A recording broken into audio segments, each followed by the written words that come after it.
Olá, como vai?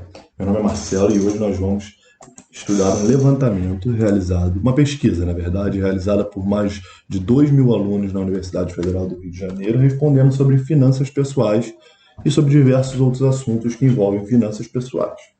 Hoje eu vou explicar um pouco sobre como foram as respostas dessa pesquisa e mostrar o trabalho que foi desenvolvido aqui dentro do Power BI para a gente conseguir trazer luz a algumas respostas que foram dadas. Primeiro, nós gostaríamos de entender esse público. Quem é o público que está sendo entrevistado? Nós vemos que a metade do público é solteiro, mas também temos uma parte considerável que está namorando ou casado. E apenas 2% do público é viúvo. A diferença entre masculino e feminino é muito pouco, mas ainda temos uma pequena prevalecência do público feminino, tendo ainda 200 pessoas que preferiram não responder o seu sexo. E animais, 58%, quase 60%, possuem animais em casa. Aqui nós temos um pouco sobre a idade dos respondentes. A média de idade deles foi de 30 anos e essa é a distribuição de faixas etárias, tendo ainda um público muito novo aqui entre 15 e 19 e uma certa quantidade de um público mais velho entre 60 e 90. Sobre a prática orçamentária, conseguimos identificar que 24% não fazem e 22% fazem de maneira não satisfatória, mas mais da metade considera que faz o seu orçamento de maneira satisfatória, que já é um número um tanto quanto positivo, porque vemos no dia a dia. Aqui fizemos um estudo da faixa de tempo para a aposentadoria. Os alunos responderam quanto tempo eles pretendem ainda contribuir para se aposentar e distribuímos em faixas. Vimos que a grande maior parte ainda pretende trabalhar entre 40 e 60 anos. Então, se a gente cruzar isso com a média de idade, imaginamos que eles vão trabalhar até 70 ou 80 ou 90 anos, na verdade, entre 70 e 90 anos. Então esse é um pouco do nosso público. Aqui na esquerda nós temos alguns filtros que serão utilizados ao decorrer das próximas páginas para identificar a marcação de alguns públicos sobre alguns temas específicos. Por exemplo, temos aqui em financiamentos. Fizemos o levantamento de acordo com a faixa etária, se a pessoa possui ou não possui financiamento.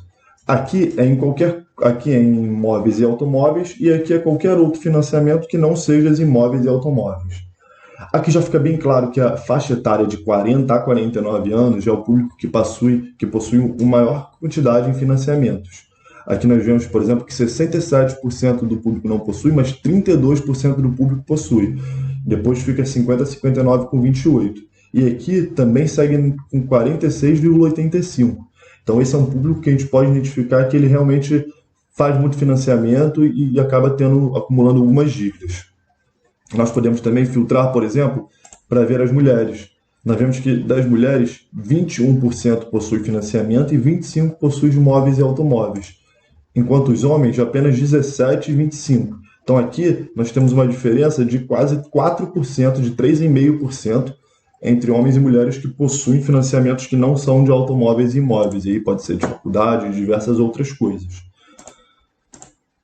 Agora, se a gente retirar aqui o filtro de feminino, podemos ver que os solteiros, por exemplo, possuem bem menos financiamento em relação aos casados. Os casados, realmente, a gente tem bastante financiamento ali também. Porque é isso, a gente tem mais dívidas, mais coisas que têm que ser compradas, a gente sabe que a vida de solteiro costuma ser mais barata.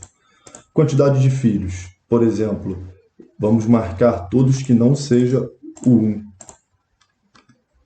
para a gente conseguir identificar, que aqui a gente já sobe para 22%. Agora, se eu desmarcar e marcar só um, 45%. Então, quem costuma ter automóvel, a gente viu que é porque não tem filho. Quer dizer, as pessoas que têm mais filho têm mais propensão a não ter automóvel, não ter imóvel, porque aí já parece que já tem um custo com o filho, né? Então, possivelmente isso deve envolver. E aí, se a pessoa tiver animais, aqui ela aumenta e em cima ela diminui. Na verdade, ela aumenta nos dois. Então, quem possui animal também possui mais financiamentos de imóveis e automóveis. Isso pode ser também porque tem uma renda maior, porque quem tem animal geralmente é porque tem que arcar com ele, então se tem uma renda maior também tem uma capacidade maior de fazer esses financiamentos em imóveis e automóveis. Já nesse quadro, nós podemos identificar o valor aproximado em bens pela faixa de tempos para aposentadoria. O que a gente quer saber nesse gráfico? A gente quer entender quanto que a pessoa tem hoje relacionado a quanto que ela ainda pretende trabalhar no futuro. Por exemplo, olhamos a faixa azul, que é de 0 a 9 anos para se aposentar, ou seja, pessoas que estão próximas da sua aposentadoria. Aqui representa uma faixa pequena da grande quantidade, aqui também uma faixa pequena. Na medida que os valores vão aumentando, essa faixa vai ficando maior, sendo que em mais de 500 mil, ela representa quase 30% do público, enquanto a gente sabe que é bem distante do demais. Então faz sentido, na medida de que quanto mais a pessoa vai trabalhando, mais ela consegue acumular recursos. Então as pessoas que mais acumularam recursos são as que estão mais próximas de se aposentar. Agora, por exemplo, vamos olhar aqui as mulheres e os homens. Os homens, por exemplo,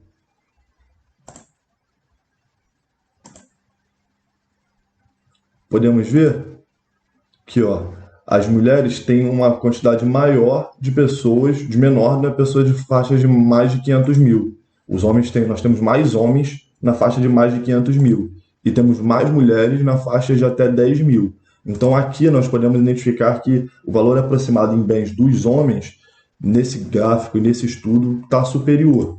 Por exemplo, dos solteiros. Vamos ver os solteiros relacionados aos namorados. Aqui parece que nós temos muitos solteiros e pouco. A gente viu que 50% era solteiro, né? Então podemos cruzar solteiro com namorado e casado, que eu acho que fará mais sentido. Aqui nós estamos a quase 320 e tal, enquanto os solteiros têm bem menos, com mais de 500 mil, e bem mais com mais de 10 mil. Então a gente viu que os solteiros também têm menos renda. Possivelmente porque junto também é possível acumular mais renda, você consegue comprar uma casa junto, juntar um dinheiro. Então tem vários fatores. Agora, deixará a herança. Por exemplo, ele deixará a herança? Sim.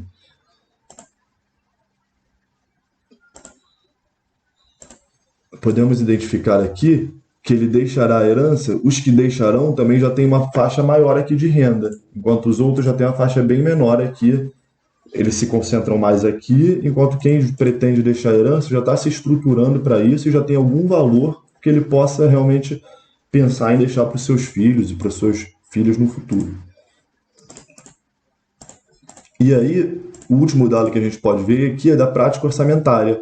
Nós vemos que os que não fazem orçamento e os que fazem orçamento de maneira não satisfatória, poucos têm mais de 500 mil e muitos têm até 10 mil. Agora, quando a gente clica em que faz orçamento de maneira satisfatória, a gente vê que essa pirâmide já muda bastante e que o número de mais de 500 mil, entre 50 e 100 mil, entre 100 e 500 mil já eleva bastante. Então, isso também deixa claro que fazer a prática orçamentária leva sim a você conseguir acumular mais recursos ao longo da sua vida. É uma relação direta entre a prática orçamentária e a acumulação de recursos. Por fim, só identificando a aposentadoria. A gente vê que a média de tempo para a pessoa se aposentar é de 32 anos. E as pessoas estão, em média, com 30 anos. Então as pessoas pretendem, mais ou menos aqui, nós conseguimos identificar que pretendem se aposentar realmente entre 60 e 65 anos. E pretende aproveitar a vida, a média é 83. Então as pessoas pretendem ainda passar 20 anos aproveitando a sua vida, por média. Então, imagina, para você aproveitar 20 anos da sua vida como você precisa, qual o valor que você precisa? Quanto que você gasta por mês? Quanto que você gasta por dia? Quanto que você gastará em 20 anos e quanto que você precisa acumular até os seus 65 para que você consiga curtir de fato até os seus 83, como você merece depois de tanto trabalho? Aqui nós vemos que a grande maioria das pessoas pretende se aposentar, trabalhar ainda mais de 40 a 60 anos até se aposentar. Como é um público de universidade, faz sentido, apesar de que é complicado, porque são pessoas com uma média de idade de 30, então realmente pode ser que chegue a 90 anos aí a aposentadoria, mas infelizmente complicado. Aqui nós já temos assim 526 respondentes e poucas pessoas aqui já tem um público grande que pretende se aposentar nos próximos 0 a 9 anos, dado esse universo aqui. Eu diria que é uma galera que está realmente bem motivada e confiante de que vai conseguir acumular seus recursos num curto período de tempo e vai aproveitar mais a vida. Mas esse é um pouco dos dados que a gente tem aqui. Por fim, vamos analisar somente a questão das heranças. Nós podemos ver aqui que boa parte não sabe ainda se vai deixar herança, né? Aproximadamente aqui uns 30%, 25%. Enquanto boa parte pretende deixar herança. Se a gente clicar nos que pretendem deixar herança, a gente vê que a expectativa de vida sobe um pouco, a média de idade diminui um pouco, mas também não faz grandes diferenças. Então esse foi um pouco da análise que a gente queria trazer para vocês sobre os dados que foram recolhidos. Espero que goste, espero que se traga novos insights. Estarei disponibilizando também esse arquivo em Power BI, caso queira utilizar. E qualquer dúvida também eu fico à disposição.